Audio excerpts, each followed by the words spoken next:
কবিতাটা আবৃত্তি করার জন্য জীবনের গান আমি বাংলাদেশ জামাত ইসলামীর আমির ডাক্তার শফিকুর রহমান হইয়ে আজম ও উবায়দুল্লাহ জীবন্ত উপন্যাস। মানুষ দিহি শুনি পরে শিখে, তিনি এলে একজন মানুষ যারা দেখাশোনা ফরা যাইতু। আজম ও উবায়দুল্লাহ একজন কর্মবীর আছিল। কবি মতিউর রহমান মল্লিকর শূন্যতা পূরণ গজ্জে আজম ও উবায়দুল্লাহরে দিয়ে রে। এটাই জীবন্ত উপন্যাস। উপন্যাসের শিক্ষা সবসময় স্মরণ থাকে না, কিন্তু এইগুলো আজীবন স্মরণ থাকে।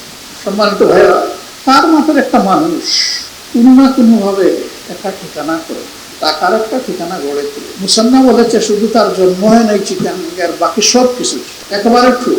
মের 20 তারিখ মঙ্গলবার বিকালে নগরের একান কনভেনশন হলত বিশিষ্ট শিক্ষাবিদ, লেখক, গবেষক, রাজনীতিবিদ ও সাংস্কৃতিক ব্যক্তিত্ব মরহুম ডক্টর আজম উবায়দুল্লাহ স্মরণে চট্টগ্রাম কালচারাল একাডেমি আয়োজিত আলোচনা সভা দোয়া অনুষ্ঠানের প্রধান অতিথির বক্তব্যে ডাক্তার শফিকুর রহমান এসব কথা হয়। যে লোকটা সংগঠনের ডাকে কখনো জিজ্ঞেস করে নাই কবে কোথায় কখন, সেই লোকটা আমাদের সম্পদ এবং তার পরিবার আমাদের কাছে আমানত। তা সবাই আমরা স্বীকার করি কিনা? দায়িত্বশীল আছেন, আমার সহকর্মীরা আছেন। আমি অনুরোধ করবো আমার পরবর্তী সফরের আগে চিটাগাঙ্গে এদের জন্য একটা ঠিকানা যেন তৈরি হয়েছে। আপনারা দোয়া করলে হয়ে যাবে ইনশাআল্লাহ। সবাই দোয়া করবেন তো? আমি আজকে শুরু করে দিয়ে যাবো ইনশাআল্লাহ, বাকি আপনাদের দায়িত্ব। আমি ওই বাসায় এসে আপনাদের নিয়ে ডুববো ইনশাআল্লাহ। তিনি আশা করে আল্লাহর জন্য নিজেকে ফানা করে দেননি যে তিনি কিছু করবেন না, তার ইন্তেকালের পরে আমরা কিছু করব। আমার ধারণা এ ধরনের কোনো ফালতু চিন্তা তিনি জীবনে কখনো করেন, কিন্তু এটা আমাদের দায়িত্ব। তিনি আকারে ইঙ্গিতে কাউকে কিছু বলেন।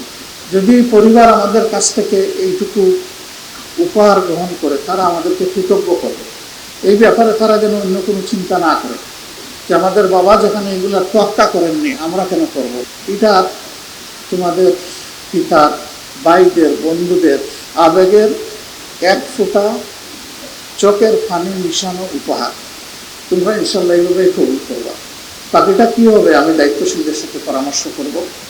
আপনারা দোয়া করবেন আপনাদের ভাইয়ের জন্য, এই পরিবারের জন্য। আলোচনা সভা দোয়া অনুষ্ঠানত বিশেষ অতিথির বক্তব্য রাখে বাংলাদেশ জামাত ইসলামীর অ্যাসিস্ট্যান্ট সেক্রেটারি জেনারেল মাওলানা মোহাম্মদ শাহজাহান, কেন্দ্রীয় কর্মপরিষদ সদস্য, সংসদীয় দলের সাবেক হুইপ, চট্টগ্রাম মহানগরী জামাতের আমির ও সাবেক এমপি আলহাজ শাহজাহান চৌধুরী। তো ওয়াইফাইকে আজকে স্মরণ করতে গিয়ে শুধু এটা বলবো যে বাংলাদেশে মুসলমানদের সাহিত্য, সংস্কৃতি, নাটক, কবিতা, গবেষণার ক্ষেত্রে সারা দেশে যেমন অবদান রেখেছে, চট্টগ্রামের পৃথক একটি ধারা ওবায়দ ভাই, আবু জাফর মোহাম্মদ ওবায়দুল্লাহ ভাই সৃষ্টি করেছে।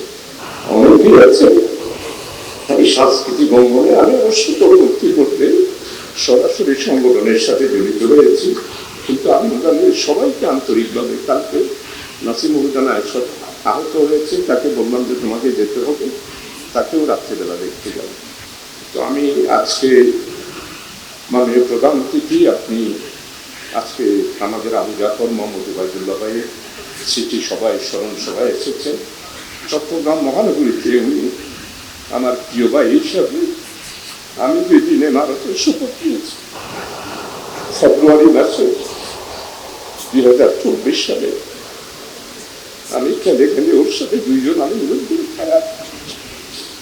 উনি আমাকে বলেছিলেন ভাই আপনি কোনো বই করবেন, আমি আপনার সাথে আছি, আর অন্যান্য ভাইয়েরও সঙ্গী থেকে।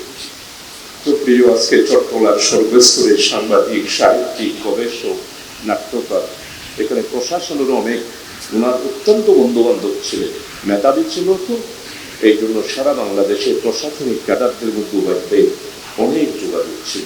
একজন মানুষের অত্যন্ত কাছে থেকে যখন দীর্ঘ সময় থাকে, কোনো না কোনো বিষয় নিয়ে তার সাথে সম্পর্কের অবনতি হতে পারে, কোনো দুষ্ত্রুটি ধরা করতে পারে, কিন্তু দীর্ঘ সময় ওবায়দ ভাইয়ের সাথে আমার কেটেছে।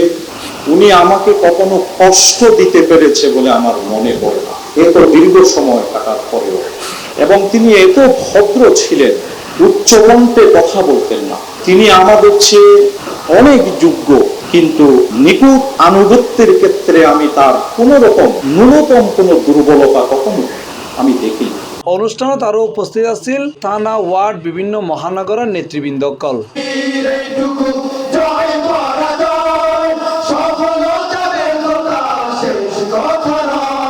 C plus TV, Chittagong.